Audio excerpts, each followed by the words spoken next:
दोस्तों नमस्कार। अभी हम सत्येंद्र भारती सर के साथ हैं, इसलिए हैं कि एक बड़ी खबर आई है हाई कोर्ट के द्वारा, जो कि अब आरती छोटू के जो प्रसंग था वो तो पुराना हो गया, लेकिन बेल कराने की बात आती है कि आरती के पिता, आरती के भाई, तमाम लोग जितने भी पूरे ओवरऑल घर के लोग हैं इस जेल की सलाखों में थे, वो अब बेल होने जा रहे हैं। इसमें हम सर से ही जानेंगे कि ये बेल जो होने जा रहा है इसमें कितनी सच्चाई है। सर देखिए, सबसे पहले आप एक चीज़ समझिए कि अभी ये लोग रिलीज की जो बात है, माननीय हाई कोर्ट में इस बात को रखा गया था, तो एक डायरेक्शन दिया गया कि भाई आप चार्ज फ्रेम करा के, और लोअर कोर्ट को बोला गया है कि एक समय सीमा के अंतर्गत जो है सो चार्ज फ्रेम करने के बाद इन लोगों को छोड़ दिया जाए। लोअर कोर्ट को ऐसा डायरेक्शन दिया गया। तो ऐसे परिस्थिति में आप ये उम्मीद कर सकते हैं कि बहुत जल्दी ये लोग सलाखों के बाहर होंगे, क्योंकि ये लोग में बहुत लोग, जितने भी इसमें केस में अभी लोग थे, सभी निर्दोष लोग थे, बेगुनाह थे।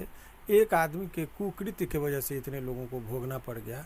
और गलत यही था कि एक परिवार में यदि कुपात्र बच्चा यदि पैदा लेगा तो माँ बाप को भी भोगना पड़ता है। ये जन्मों जन्म तक ये एक इतिहास में ये जो उदाहरण के तौर पर पेश किया जाएगा, जिसके खामियाजा इनके माता पिता, भाई, जीजा, रिश्तेदार सभी लोगों को भोगना पड़ा।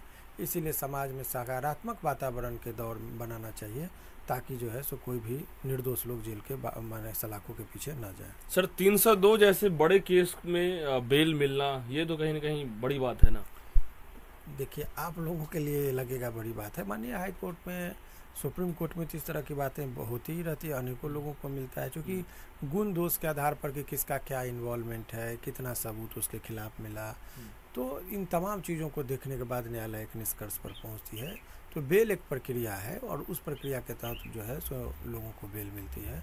और आप लोगों का शुभकामना, इतने लोगों का दुआ, अच्छे लोगों का दुआ में बहुत ताकत होता है। इसी सब वजह से इतनी सकारात्मक माहौल जो है सो इनके पक्ष में बना कि ये लोग बेगुनाह हैं।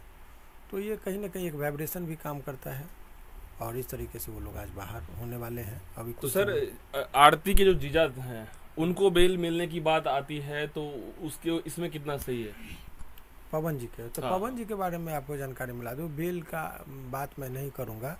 बेल जो स्टेटस देखेंगे उसमें जो ऑर्डर का बात कीजिएगा, तो ऑर्डर ऐसा है कि लोग बाहर निकल रहे हैं। इतना ही चीज़ समझिए, चार्ज फ्रेमिंग के बाद सभी लोग बाहर निकल रहे हैं। चार्ज फ्रेम के बाद बाहर निकल रहे हैं। हाँ हाँ हाँ। तो सर उन लोगों के लिए जो लोग आरती और छोटू की कहानी को पूरा बिहार नहीं, यूपी नहीं, देश में फैला दिए, और ये कहीं ना कहीं कहा जाता है कि कहानी अच्छी नहीं है, समाज में बहुत बुरा असर हुआ, इसमें क्या कहेंगे कि इस तरह का जो कल्चर डेवलप हो रहा है?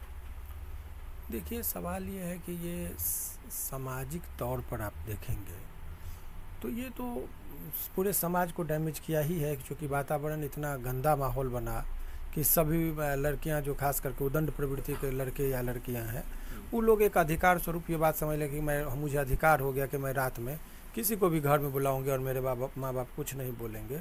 और माँ बाप यहाँ पर अच्छे माने डरे और सहमे हुए हैं। पहले था कि बच्चे जब गलत करते थे तो वो डरे और सहमे रहते थे समाज से और माँ बाप से। आज की स्थिति में ये है कि माँ बाप और समाज ही डरा और सहमा है, और वो उदन प्रवृत्ति के लोग जो हैं सो ज़्यादा उछल कर ये बातें कर रहे हैं।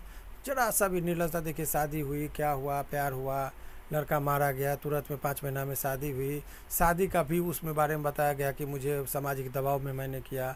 वीडियो वायरल हो रहा है, घूम रहा है, फिर रहा है, और अब हद तब हो गई कि आप सोशल साइट पर आकर नाच गाना और डांस कर रहे हैं। इतना जल्दी ये कैसे हो सकता है भाई? मुझे तो हैरत हो रही है कि एक परिवार में सडन किसी की मौत हो, जवान बेटा जिस परिवार में खोए, उस परिवार का सदस्य कैसे नाच सकता है, वो कैसे गा सकता है, कैसे झूम सकता है? लेकिन ये संवेदनहीनता। तो लोगों को आप संवेदना में आप बहाकर उनका समर्थन माने सहयोग लेने की कोशिश किए, और अभी आप उन्हीं के पे इमोशनली आप ब्लैकमेल करके पैसा कमाने के, तो अभी सब चीज़ चलता है। लेकिन सर लोगों का कहना है कि कोई पैसा कमाने के लिए और अपना जीवन यापन करने के लिए नाच गाना या पर्सनल चीजें करे, तो इसमें क्या बुराई है? बहुत अच्छी बात है, ये बहुत सराहनीय बात जिन्होंने कहा, लेकिन पर्सनल चीज़ को पर्सनल ही रहना चाहिए। बेडरूम की बात यदि सार्वजनिक तौर पर सोशल साइट पर आप अपलोड करते हैं, वो बात तकलीफ दे है। आप हर आदमी का शादी हो है, वैवाहिक जीवन है, बहुत सारी बातें होती है पति पत्नी के बीच में, कौन नहीं जानता है, लेकिन एक सामाजिक अनुशासन है। सर इस खेल में और इस पूरा प्रकरण में मेन जो एक्यूज्ड हैं उनका क्या होगा? अभी देखिए, अभी इन लोगों को बाहर निकलने दीजिए, और असली गुनहगार भी, तब उसका सेकंड चरण में असली गुनहगार भी सलाखों के पीछे होंगे, इंतजार कीजिए। बिल्कुल। देखिए जिस तरीके से बातें अब आ रही है कि असली गुनाहगार जो होंगे इस खेल के पीछे, इनसाइड स्टोरी, जो स्टोरी कहानी है, इसके पीछे जो असली गुनाहगार हैं वो भी सामने आएंगे। लेकिन पहले जो सिमरन भारती इस केस को देख रहे हैं और बेल कराने की जो बात कह रहे हैं, तो इसमें अब बेल होगा, लेकिन उसके बाद भी जो नया दूसरा पार्ट 2 होगा, उसमें जो मेन एक्यूज है, असली आरोपी, उसका भी खुलासा बड़ा होगा। ये बड़ी खबर आपको बताने जा रहे हैं। और भी अपडेट्स के लिए जुड़िएगा। फिलहाल बहुत बहुत धन्यवाद।